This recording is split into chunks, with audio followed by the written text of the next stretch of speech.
चलो, जैसा कि मैंने कहा था कि मैं एक एक या 2 दिन में एक जीएस की वीडियो बना दिया करेंगे, जिसमें 2 पार्ट मैं बना चुका हूँ, ये तीसरा पार्ट है, ठीक है? और मैं एक बात कहना चाहता हूँ कि आप लोग मॉक ज़रूर लगाया करो। जो संडे का मतलब ये नहीं कहते कि हम कोई अंकित भाटी को सपोर्ट नहीं करते। तुमको लगता हो टेक्स्ट बुक तुम्हारे पास हो तो टेक्स्ट बुक से लगा लिया करो। मॉक लगाने से फ़ायदा क्या होता है? मॉक लगाने से ये फ़ायदा हो जाता है कि तुम्हारे 2 घंटे में 150 क्वेश्चन तुम्हारे सामने से होकर गुजर जाएँगे, ठीक है? यही समझ लो 150 क्वेश्चन जो तुम्हें अभी तो तुम नहीं पढ़ रहे हो, मॉक नहीं लगा रहे। जब लास्ट टाइम बचेगा, 1 महीने बचेगा, तब तुम मॉक टेस्ट लगाओगे। तब तुम्हारे सामने एक अजीब-अजीब तरीके के क्वेश्चन आएँगे। तब तुम्हें लगेगा यार ये हमें आता नहीं क्वेश्चन, ये काश पहले लगाए होते तो इस टाइप के क्वेश्चनों की हम प्रैक्टिस कर लिए होते।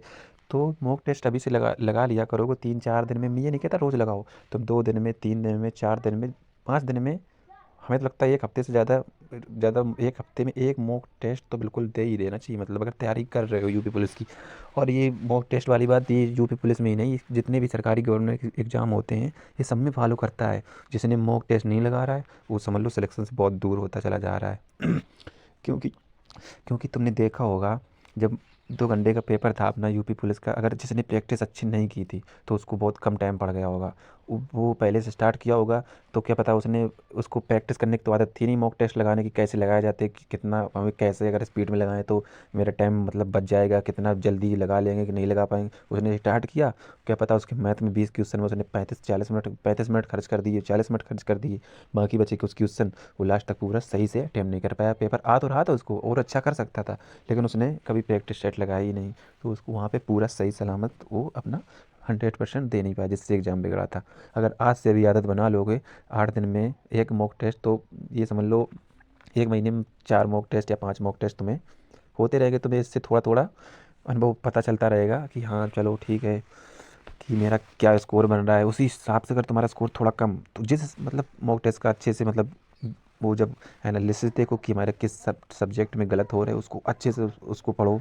अगर उस कहीं से अगर कोई टॉपिक है, जैसे हमारा संधि में गलत हो रहा है क्वेश्चन, तो एक बार उस तुरंत देखा रिवीजन, उसके बाद तुरंत संधि की बुक मतलब जो बुक में प्रैक्टिस दी है उसको पढ़ो दोबारा से अच्छे से, कि दोबारा आए क्वेश्चन गलत ना हो। यही चीज़ें होती हैं जो मॉक टेस्ट में, और ऑटोमेटिक स्कोर बढ़ता चला जाता है। जो कुछ चलो जो कुछ है आप तुम फिर अपना देखो, अगर नहीं लगाते तो ये आपकी गलती है, लेकिन अभी बहुत टाइम है, अच्छे से मॉक टेस्ट लगाओ और अच्छे से तैयारी करो। अभी ज़्यादातर लड़के पढ़ नहीं रहे, और जो अभी पढ़ रहा है यही समझ लो यही लास्ट में सीट पक्की करेगा। जो अभी तो वहाँ की 3-4-5 घंटे बस कंटिन्यू रखो। ये ज़रूरी नहीं कि हम एक दिन में 12-13 घंटा 14 घंटा पढ़े। मिनिमम 7 से 8 घंटे मतलब टच में रहो किताबों के। और जितना फिर अगर कम तैयारी है तो और ज़्यादा। चलो फिर ज़्यादा डिस्कशन नहीं करते मैं इसके बारे में। ये अपने जीएस के कुछ क्वेश्चन हैं जो इम्पोर्टेंट मुझे लग रहे थे, तो मैं इसकी प्रैक्टिस करवाता हूँ। पहला क्वेश्चन है, अशोक अशोक ने अपनी धम्म यात्रा की शुरुआत कहाँ से की थी? तो इन्होंने बौद्ध गया से की थी धम्म यात्रा की शुरुआत। और ये राजगिरी क्या है, इसमें प्रथम उपदेश दिया था। महावीर का जन्म कहाँ हुआ था? 1540 ईस्वी में वैशाली में हुआ था, ठीक है। और अशोक का सबसे छोटा अभिलेख पूछे तो कौन है? ये रोमन देय अभिलेख है, ठीक है। ये रोमन देय अभिलेख है। और ये क्वेश्चन नंबर दूसरा, किस बौद्ध संगीति के दौरान बौद्ध धर्म स्थाविर एवं महासांगिक में विभाजित हो गया? तो ये द्वितीय बौद्ध संगीति में हुआ था। और तुम्हें पता होगा चतुर्थ बौद्ध संगीति में क्या हुआ था? 2 भागों में बौद्ध धर्म विभाजित हो गया था, हीनयान और महायान। और यार मुझे बहुत जुकाम है, चलो सॉरी इसके लिए। ये इसमें पूछेगा कि कहाँ कौन समितियाँ होती? तो पहली राजगिरी में, दूसरी वैशाली, तीसरी पाटलिपुत्र और चौथी कश्मीर। और इसकी अध्यक्ष पूछते हैं। तो इसके अध्यक्ष पहले किसके समय में मतलब हुआ था? तो पहले में अशोक, कालाशोक और नहीं सॉरी, पहले में अजात शत्रु, कालाशोक, अशोक और ये कौन था? कनिष्ठ। ये चौथे लाइन से ऊपर से चारों इसकी हो गई, ठीक है। समितियाँ के कौन समय किसके समय में हुआ था? तो ये क्वेश्चन आ गया। तीसरा, अलाउद्दीन के शासनकाल में भू राजस्व की दर क्या थी? तो ये उपज का आधा भाग थी, ठीक है, उपज का आधा भाग थी। और उपज की 1/3 किसके समय में थी? उपज की 1/3 थी शेरशाह सूरी के समय में, ठीक है।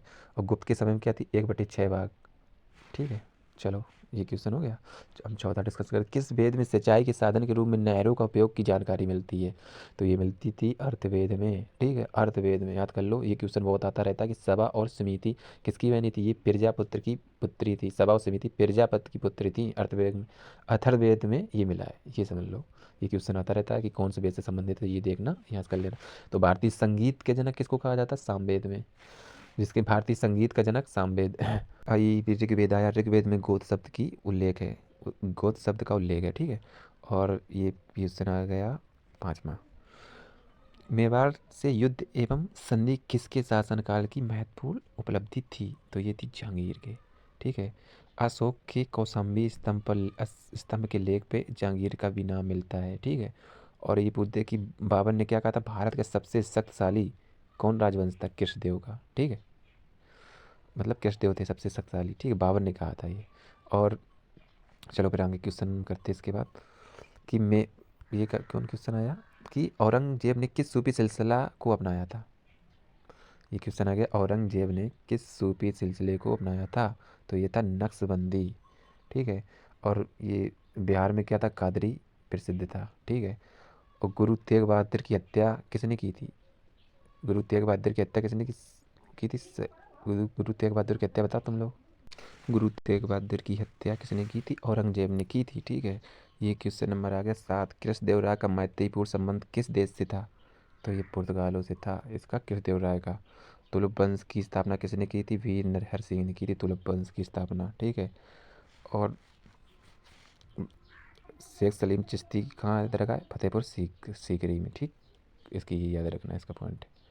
और ये आगे नेक्स्ट क्वेश्चन आ गया कि जब औद्योगिक प्रक्रियाओं के स्वचालन के कारण बड़ी संख्या में श्रमिकों की रोजगारी छिन्न हो जाता है तो इसे क्या कहते हैं? इसमें एक क्वेश्चन तुमको जब मॉक वगैरह दोगे, बाकी और कम्पिटेटिव एग्जाम में इसका एक क्वेश्चन हम ज़्यादातर मिलता ही रहता है, जिसमें कि इसका आंसर क्या है? संरचनात्मक बेरोजगारी।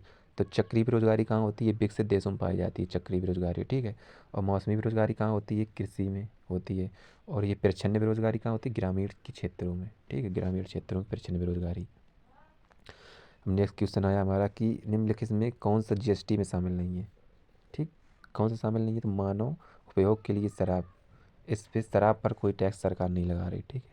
और हमारी दवाइयों पर टैक्स लगता है, रत्न और आभूषणों पर टैक्स लगता है, और जो तुम्हें तेल लगाते हैं पेट्रोलियम उत्पादों पर, इसमें भी टैक्स लगता है। ठीक। और जीएसटी से संबंधित अब जीएसटी कुछ इंपॉर्टेंट क्वेश्चन, जैसे जीएसटी का कौन सा संविधान संशोधन हुआ? तो 101वां। ठीक। इसमें कितनी दरें होती है जीएसटी में? 4 प्रकार की दरें पाई जाती है, 5, 12, 18 और 28। ठीक।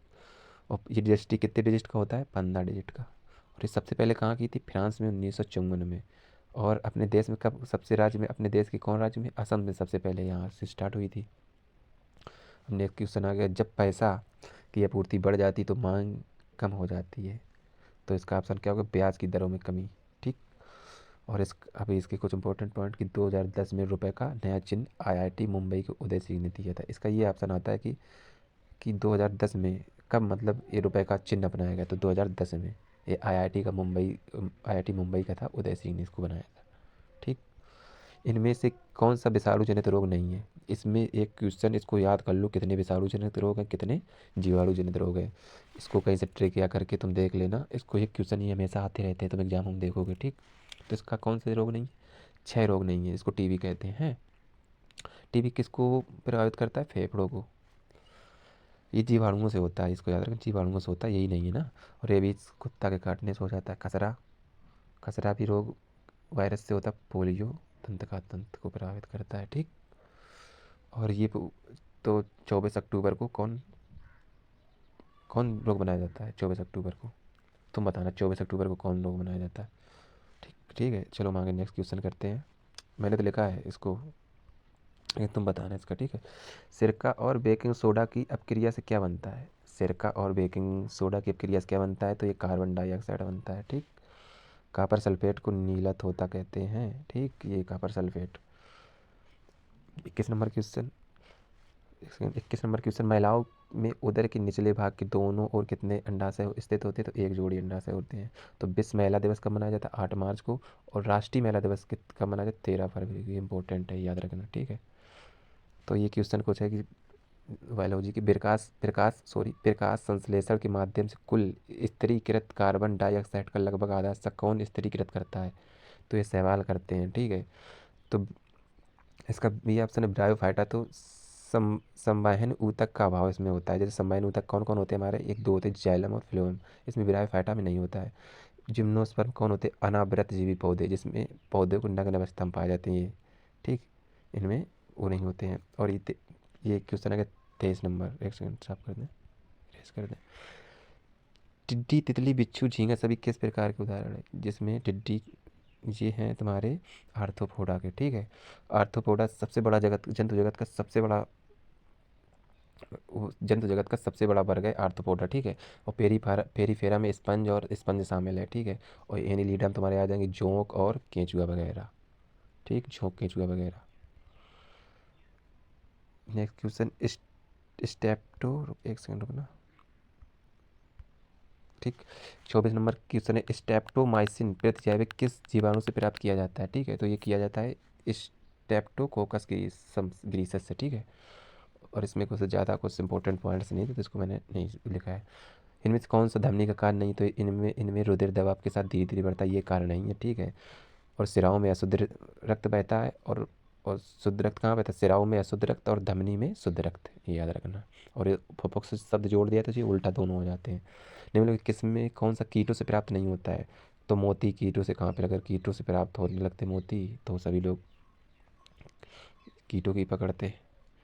ये क्रिस्टलीकरण अपक्रिया है, ठीक है। कीटों से शहद मिल जाता है, रेशम मिल जाता है और लाख मिल जाता है। 27 नंबर क्वेश्चन, ग्रेफीन क्या होता है? ग्रेफीन होता है कार्बन का नैनो प्रतिरूप होता है, ठीक है। कार्बन के समस्थानिक कितने हैं? 3 है। और ये नेक्स्ट क्वेश्चन हमारा, अधिकांश प्राणियों के जीवित पदार्थ का लगभग 80% पदार्थ क्या है?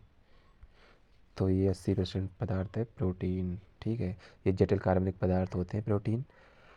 और कार्बोहाइड्रेट से हमें तत्काल ऊर्जा प्राप्त हो जाती है, ठीक। कार्बोहाइड्रेट से हमें तत्काल ऊर्जा मिलती है, विटामिन से हमें कोई ऊर्जा नहीं मिलती, ठीक है। नेक्स्ट क्वेश्चन नंबर 29 कि निम्नलिखित में क्षेत्रफल की दृष्टि से सबसे बड़ा कौन होता है? तो बायोस्फीयर रिजर्व, ये सबसे बड़ा होता है। जैविक जीव वन्य जीव संरक्षण 1972 में, ठीक, आया था। एक सेकंड रुकना। पहला नीर गहरा संरक्षण हुआ था 1986 में, ठीक, याद रखना, कल क्वेश्चन कराया था। विश्व का सबसे शुष्क रेगिस्तान कौन है बताओ? ये आटाकामा है, जो यूएसए में पाया जाता है, ठीक है। और गोबी शीत मरुस्थल है। सारा कहाँ पाया जाता है? उत्तरी अफ्रीका में पाया जाता है, ये सबसे बड़ा है, ये उत्तरी अफ्रीका में पाया जाता है। कालारी बोत्सवाना में पाया जाता है। थार हमारे दक्षिण एशिया में पाया जाता है, ठीक है। कौन सी नदी मकर रेखा को 2 बार काटती है? तो ये लिम्पोपो नदी मकर रेखा को 2 बार काटती है। और माई नदी कर्क रेखा को 2 बार, कांगो विषुवत रेखा को 2 बार, ठीक है। नेक्स्ट क्वेश्चन, चलो फिर ये इतनी कराते हैं, फिर ज़्यादा टाइम भी हो रहा है और ये ज़्यादा बड़ी वीडियो बेकार है क्योंकि तुम उसको भी नहीं पढ़ते हो। इतनी इतनी छोटी वीडियो बनाएंगे, लगभग 20 से 30 क्वेश्चन। और इतने अगर देखो सही से करते रहो भी बहुत टाइम है, अगर तुम कुछ भी कर सकते हो, इतना टाइम है कि अगर कोई ये कहे कि मेरा पिछली बार पेपर बिगड़ गया था, ठीक है, अगर वो अब ना पढ़ पाए ना तो ज़िंदगी में कुछ नहीं कर सकता है। क्योंकि ये समझ लो तुम्हारे लिए वो 60,000 वैकेंसी, ये समझ लो उसमें तुम पास नहीं हो पाए तो ये दूसरी तुम्हारे लिए वैकेंसी आई है जिसका बिगड़ा पेपर, ठीक है। इस समय तुम कोई भी सब्जेक्ट 0 से हीरो तक कर सकते हो, कोई भी सब्जेक्ट हो, बस लेकिन रेगुलरिटी से पढ़ो। और जितनी हो सके कि लास्ट टाइम ये समझ लो 3-4 महीने बिल्कुल जी जान से पूरी मेहनत ऐसे करो कि इस बार अगर हमारा सिलेक्शन ना हो तो किसी का सिलेक्शन ना हो, ठीक है। अच्छे दम से लगा के मेहनत करो। और ये इसमें अगर इसमें हो जाएगी तो 2024 लास्ट तक शायद, जल्दी जल्दी हुई तो वर्दी सब लोगों को मिल जाएगी।